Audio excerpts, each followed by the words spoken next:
It took the Cowlitz people over 170 years to even get some of our land back. Over 3 million acres was taken from us at gunpoint. Villages burned,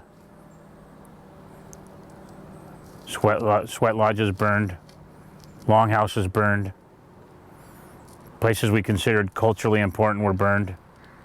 We were pushed off of our land when President Lincoln, opened our land up to the Settlement Act.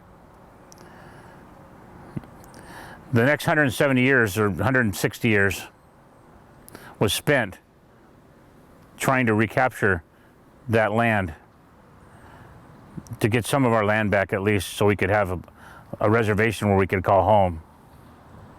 Our membership was dispersed all over the country. We have members living in 48 states right now. That's good in one way, because we have members that are alive, but we don't have a central home anymore, other than the 3 million acres that we want to rebuild piece by piece into our homelands, to call it our reservation once again. When I was 6 years old, that's my first recollection of being involved in the tribe. I would follow my dad, and I would get in his pickup as we'd go to Cowlitz meetings. The meetings were often heated. A lot of discussion about how to get our recognition, how to get our lands back that were taken from us, illegally taken from us. The reason our lands were taken from us was because it was valuable land, good land for trading. Right along the Columbia River, up in the mountains, it's all the way up to South Puget Sound area, down to the Columbia River, Portland area, and into Oregon. Our presence was vast. The presence of the Cowlitz people was vast. At one time, over 30,000 members existed in our Aboriginal area. Intermittent fever, which came, you've heard of smallpox and blankets infected with diseases. Intermittent fever was a European disease that decimated our population down to a few hundred at times. We didn't have the antibodies to fight back. At 6 years of age, I remember the meetings and the heated meetings and the arguing going on between tribal members over the best approach to take to get us federal recognition and to restore some of our lands, which was always the most forefront goal of tribal members, is to get our land back and having that connection with our land, which we had since time immemorial. When my father, in 1982, became chairman of the tribe, and he became chairman until his death in 2008, he made it his personal mission to get the Cowlitz tribe federally acknowledged. That was successful and became successful in the year 2000, 18 years later. And at that time, the federal government acknowledged what federal acknowledgement was the federal government saying that we acknowledge the fact that the Cowlitz tribe has existed since time immemorial as a sovereign nation, as a recognized tribe, despite the fact that we never signed a treaty. So up till that time, we weren't considered a recognized tribe because we never signed a treaty, which would be succumbing to the white man's way and the white man's rules and having to go on to one reservation or another reservation. We said no. The years that followed after that treaty when we failed to sign that treaty, were very hard and very difficult for our members. We maintained a presence, a tribal presence. We had elected leaders. We had chiefs, families. We had get-togethers.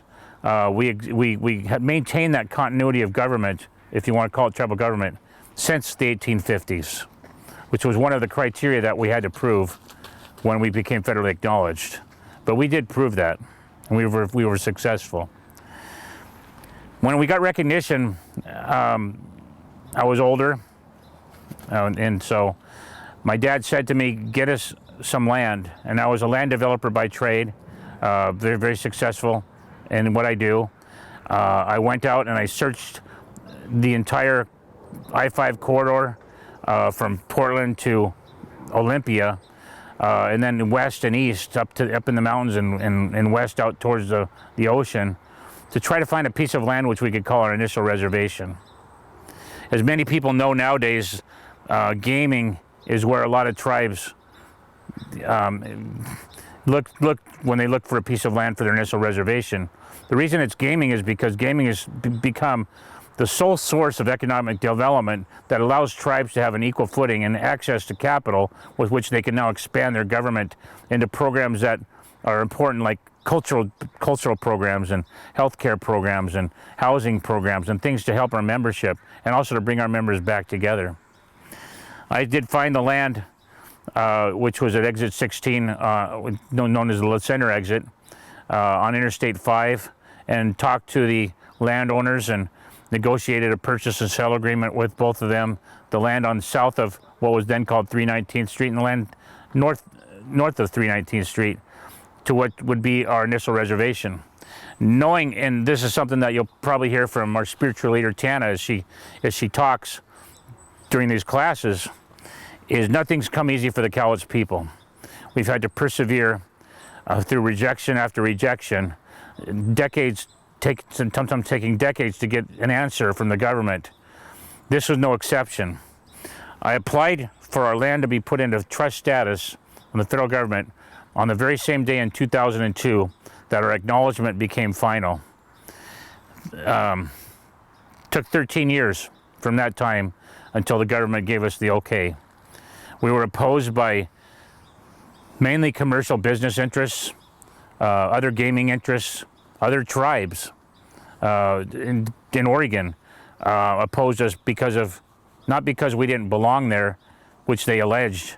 Unfortunately for them, we proved that we belong there, but they alleged for the purpose of their own greed that we didn't belong there and that we shouldn't be able to take that land into trust, and they would rather we go and build a casino or have our reservation somewhere up in the mountains so they wouldn't have any competition. We ended up with a document from the federal government called the Restored Lands Opinion, which stated that this land was Cowlitz, initially had always been Cowlitz, and was now restored to Cowlitz, to be called the Cowlitz Reservation. That Restored Lands Opinion told a lot. We had over 160 documents that proved that we were the original inhabitants of this area in Clark County, as well as areas down into Oregon, up in north up into near Chehalis, and then, like as I said, up into the mountains and down towards the coast. So the Restored Land Opinion helped, but we were still opposed also by residents of Clark County who, unfortunately, were just racist. My personal objective was my dad, former Chairman John Barnett, I felt he kind of passed me the baton. Being a former track runner, he passed me the baton, and that was my turn. And being a track runner, I ran. But being a long distance runner, I knew this was going to be a long haul, but I didn't think it would be taking 13 years until we got a positive determination from the federal government that the land was going into trust status. It was a battle. I had been in meetings in Clark County where some of the elder statesmen of Clark County, wealthy philanthropists, would tell me, and why don't you and your tribe go back where you belong? You know, this is 2005, and it didn't end. You know, it was unfortunate to hear those things, but or the other one is, you don't look like an Indian because you have blue eyes. I don't know anybody who questions people from other races on whether they look appropriate to be African American or Asian American or Asian or Hispanic, but you know, just some of that language that would come out. I've identified as a Native American since birth. I was enrolled at birth. I've participated in Native American activities all my life. I also have other blood, as most of our members do, through intermixing and marriages and things, and that doesn't mean that I don't identify and have the beliefs and the heart of a Native American and the culture that's behind that. So we had real battles in our hands. I was investing my money into this project on behalf of the tribe because going through recognition, my father did that out of his own pocketbook because the tribe had no resources. And yet even on a recognition, we were opposed by other tribes. for no real reason, but they were just opposed to us, or the Quinault Nation, Quinault tribe, for example, was opposed to us because they were fearful that we were going to somehow overrun their reservation, even though I have no intention of ever living on their reservation. It was just confusing sometimes why we would be opposed by things. Most all of it was based on fear, when all we wanted was to be on an equal footing, to have things the way that they originally should have been. Had we spoken English at the time, and had we had representation at the time, to be able to have things fair for the Cowlitz people, because Clark County was our Aboriginal land. Cowlitz County was our Aboriginal land. No, not a part of it, the entire areas. There weren't counties back in the 1850s. There weren't states in the 1850s. Washington, Oregon were not states. There wasn't statehood. And Interstate 5 used to be known as the Cowlitz Trail. So when you look at the land and all these highways and things, there's trails that all these highways are on old trails, and I could name off Highway 12 or Highway 14 or whatever it may be. We have Cowlitz. Those were initially Cowlitz trails that became highways down the road. I ended up having real struggles financially keeping this afloat for my people, and so I reached out to various organizations, gaming companies, banks, to try to see if we could have some financing to fund this effort to put the land into trust. Because of opposition, it cost tens of millions of dollars for us to be successful to do this. Having a tribe, the Grand Ronde tribe in southern or southwestern Oregon, or central west Oregon, about 105 miles from us, opposing us, was very, very sad. They didn't have claims to the land, but they claimed they did. They're a tribe with a reservation 105 miles from our reservation. It was all about gaming competition.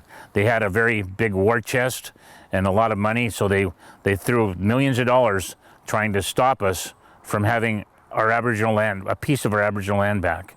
And they even said that it was all economic. It had nothing to do with our tribe or where we belonged. It was just purely economics to them, which is the saddest of all, tribes going against tribes. To our benefit, not all tribes were like that. I ended up going back to Connecticut, and I met with a tribe that I'd never even heard about before, but I was recommended I visit them. That was called the Mohegan tribe.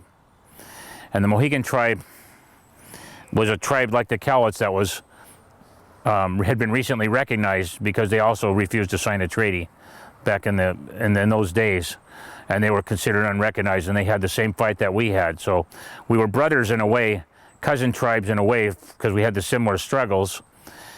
They actually volunteered to help us out.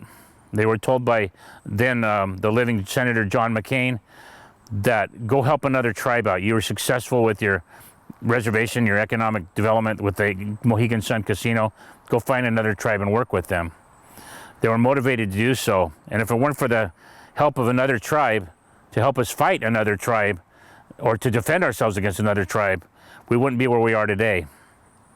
And it was also thanks to several individuals in Clark County, in the center area, people that were sympathetic and sensitive to the trials and tribulations that the Cowlitz tribe has gone through, that were willing to help out in any way they could. And that was a blessing. The people who came to our aid will always be remembered in my heart, in my father's heart. We didn't expect this to happen just to get a piece of land back. And now that we have Elon A, the casino and resort, and working on a hotel and some other opportunities as well, though that opposition's gone away. So it was purely economic. People that were one time opposed to us are dining in our restaurants now, and are thankful that we were successful. And some of them have made amends and said that that it was wrong for this confrontation to happen. We have a 22-member council on the Cowlitz tribe. A lot of tribes have smaller councils, 5, 7, 9 members. We've always had 22.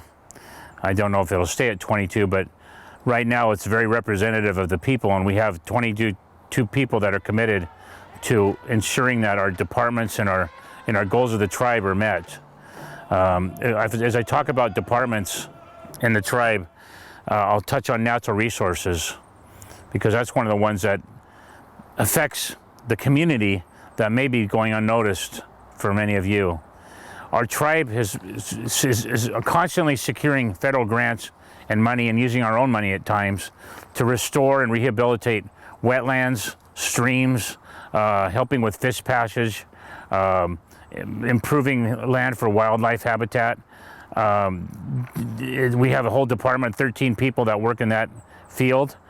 It's pretty amazing and astounding that they're that committed. They're that committed, and this is not something that is a direct benefit to us, but it's a direct benefit to the whole community, to the whole state. We're even working in Oregon, restoring wildlife habitat in streams and marshes down there.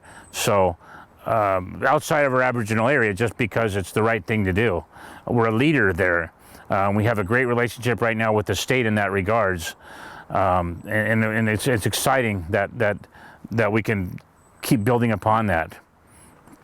We have at the LNA, we have on the reservation, we have a public safety department that keeps the peace, so that if somebody has something unfortunate happen to them, that they have a place where they can go, knowing that in North Clark County it's been hard in the past, I've been told, to get response when there's a crime being committed or something of that sort, or an accident, for example.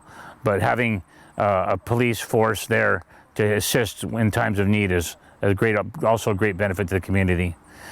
We have a youth program with a youth board made up of our kids up to the age of 17, and that's exciting. They're doing things to help encourage all of our children to become more involved in the tribe, with events, Christmas parties, summer camps, hikes.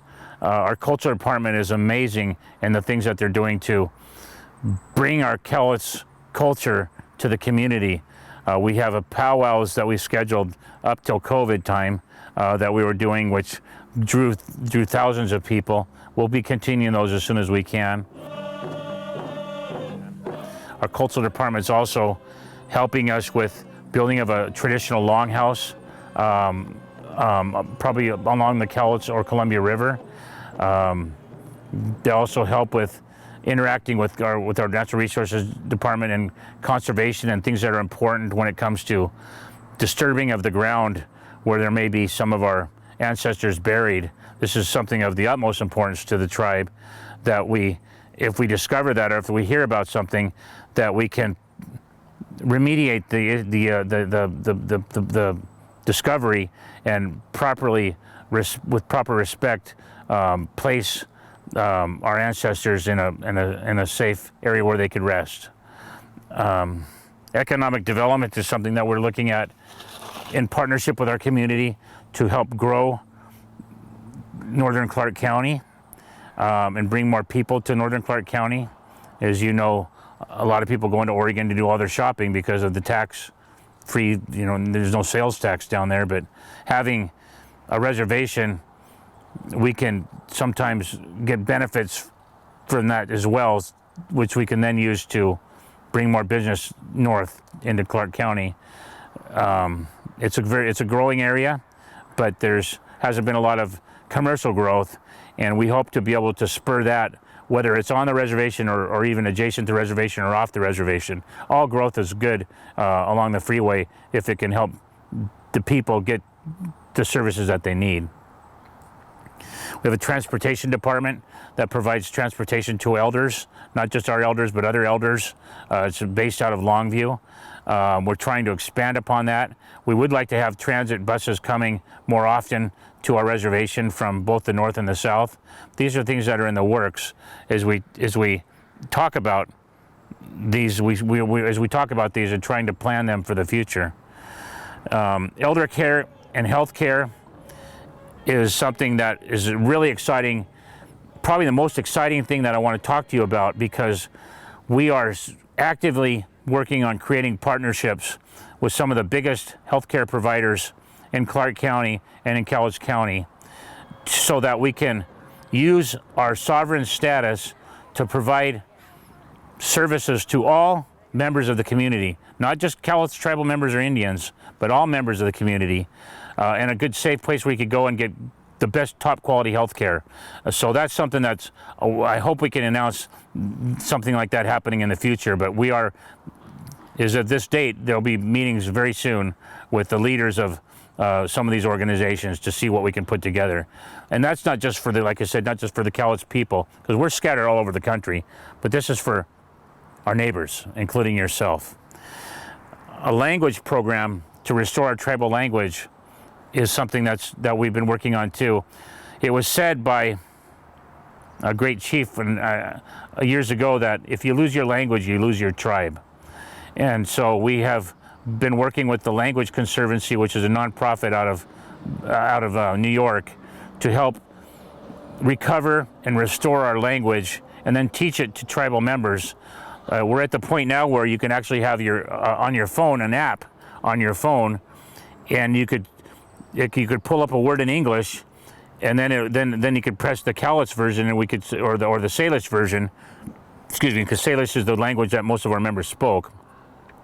And you press the Cowlitz version, and you'll get so you can learn it just by pressing what's the word for thank you, Naxqualis, or hello, Kalahalia. I am certainly not the expert on our language, but I have the app, and it's hard for me to pronounce a lot of the words because there's a lot of other symbols and things that are attached to it, and if you're not trained, you don't know what they mean. And I've been admonished for saying things wrong.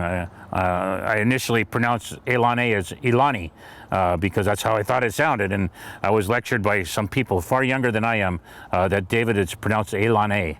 So that has been embedded in me now. But our language program is something else that we can really be proud of, that we're bringing back to preserve our tribe and our children, which is the future of the tribe, to get them to speak it. Tribal school is not out of the picture for our tribe.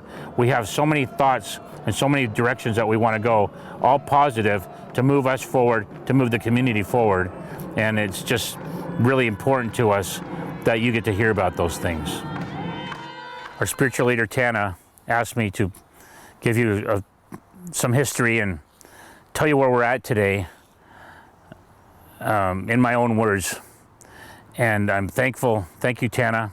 And I'm very thankful for all of you who are watching this, and hope that someday you can meet with me or meet with some of our tribal members and hear more of our stories.